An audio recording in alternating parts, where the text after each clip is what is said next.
Next, we'll have a brief word of encouragement by Pastor Stovall. I know every time Carlos give me this opportunity to bring in an encouraging word, I don't know if when I come up here, if it's encouraging enough. But I'm going to do my best to try to help us to truly understand what we have in God. Now, in Luke chapter 8, starting at verses number 22,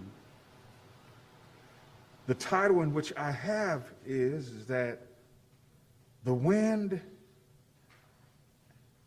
and the waves obeys him.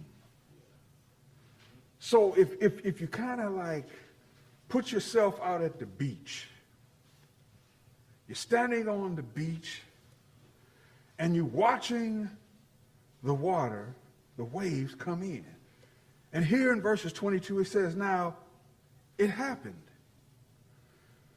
on a certain day that he got into the boat with his disciples, and he said to them, let us cross over on the other side of the lake. Now just imagine, just keep that in your mind. He's saying, let us cross over to the other side of the lake. Now this is Jesus talking. He says, and they launched out. But as they sailed, he fell asleep. And a storm came down on the lake. And they were filled, and it began to fill with water. And they began to fear.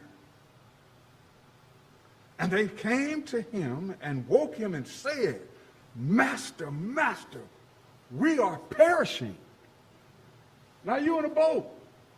A lot of you guys have been on a cruise. You know, and sometimes when you get into those rough waters and the boat is swaying back and forth, did you say to yourself, we are perishing? No, you sat there and, well, it's going to calm down.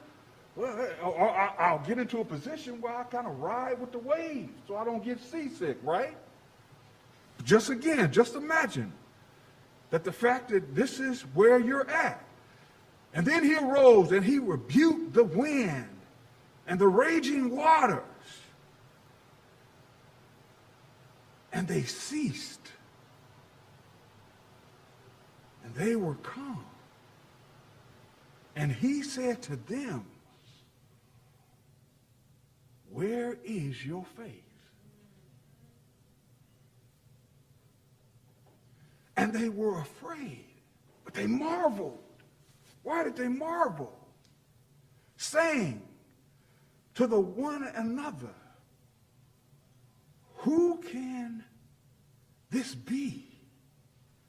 For he commanded even the wind and the waters, and they obeyed him. Now, have you ever thought of the fact that the wind is a living thing? You ever thought about the water being a living thing? And then you believe in someone who is with you all the time, can calm the waters, and can tell the waves to stop?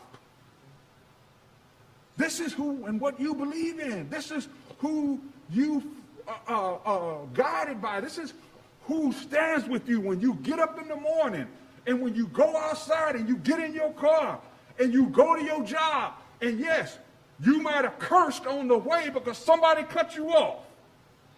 This is the one who is with you, who can calm the winds and the waves.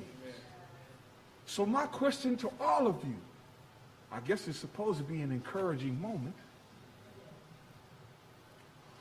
Why and where's your faith when trials and tribulations or even death, when you're grieving?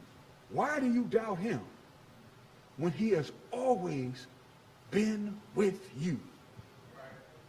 When you wake up in the morning after a terrible situation has happened to you, why is it that you've woken up and the fact that feel all right, but you know that you're going to get through it.